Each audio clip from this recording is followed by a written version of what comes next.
I'm Nick Whalen from Rotowire. We got 5 bold fantasy predictions for week 1 of the NFL season. Number 1, Christian Watson of the Green Bay Packers. He finds the end zone at least one time, maybe even twice, Friday night in Sao Paulo against the Eagles. 12 touchdowns in 23 career games for Christian Watson. When that man is on the field, that man scores touchdowns. And keep in mind, he's been banged up for a good chunk of those games. Watson participated in every single day of practice and training camp for the Packers. Yeah, he still needs to prove that that hamstring can actually hold up over the course of a season, but there's more reason than ever to be optimistic about Christian Watson. Green Bay, yeah, they do have a lot of mouths to feed in that wide receiver core, but Watson, to me, he's the skeleton key. He brings what no one else on that roster can: the size, speed combination, the deep threat.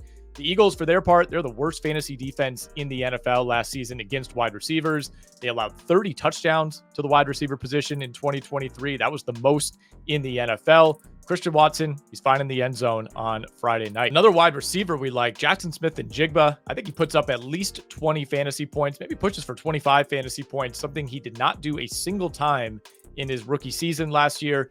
You guys know I'm a big JSN guy in draft season. I love the acquisition cost, especially early on. Love the new coaching staff in Seattle. I think this is the year he really overtakes Tyler Lockett in a big way. I'm just really high on this Seattle offense overall. I like this spot for Ken Walker in week 1, going up against a shaky defense that allowed a ton of big plays last season. You know, we'll say Jackson Smith-Njigba, he gives us something like 6 catches, 105 yards, and a touchdown. That easily puts him over 20 fantasy points in PPR. I think this is also a good spot for DK Metcalf. And look, if we're talking bold predictions here, could Geno Smith, could he be a top 5 quarterback this week? I'm just saying, I'm not ruling it out. If you're enjoying this video, please give us a like. Please subscribe to the Rotowire YouTube channel. Helps us out a ton. All right, we're done with that. All right, we'll get a little bit reckless here for number 3. I'm going to say Titans-Bears in the noon window on Sunday. That ends up being the unexpected game of the week. And we got a lot of big-time matchups, especially in primetime in week 1. Not a ton of people really circling Titans-Bears. It's been a very, very long time since anyone should be reasonably excited about a Titans-Bears game. These two teams, they're teams that feel like they almost never play each other, and honestly, that is the case. It's only the 5th time that they've met in the last 15 years, but who cares? We're throwing that out. It's the start of a new era in Chicago. Caleb Williams makes his debut starting at home. Place is going to be rocking.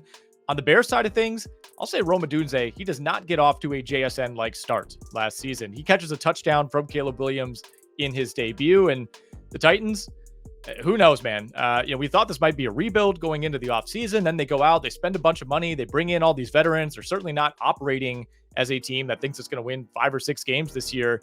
Really strange week 1 matchup. Again, I think we get points here. I think we get turnovers. I think we get big plays. On the Titans side of things for fantasy, good luck sorting through this backfield. Is it Tajay Spears? Is it Tony Pollard? Will it be a true 50-50 split like they're telling us? I'm going to go out on a limb and say this is the Tajay Spears breakout game in week 1. He goes for over 100 yards from scrimmage.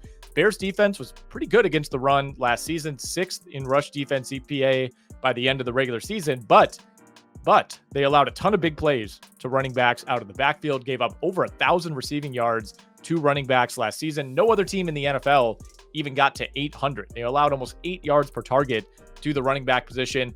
Again, I think this is a fun back and forth matchup. I think we get points. It's the Tajay Spears game for Tennessee. Throwing Tony Pollard fantasy owners on tilt. All right, next up, Jaguars Dolphins. I think we get at least 70 points in this one on Sunday afternoon. That's the bold prediction. There's a reason the total for this game is hanging around 50. I don't think it's high enough. The Dolphins have a reputation as a fast starting team, and for good reason. Mike McDaniel's gotten off to 3-0 starts straight up in each of the last 2 seasons. They had that crazy back and forth game week 1 against the Chargers last year. I think we could see something very similar down in Miami on Sunday afternoon. The Jags defense, wasn't as bad as you might think last season. Did kind of fall apart toward the end, but outside of Tyson Campbell, this is a pretty shaky secondary and maybe even shakier linebacking core.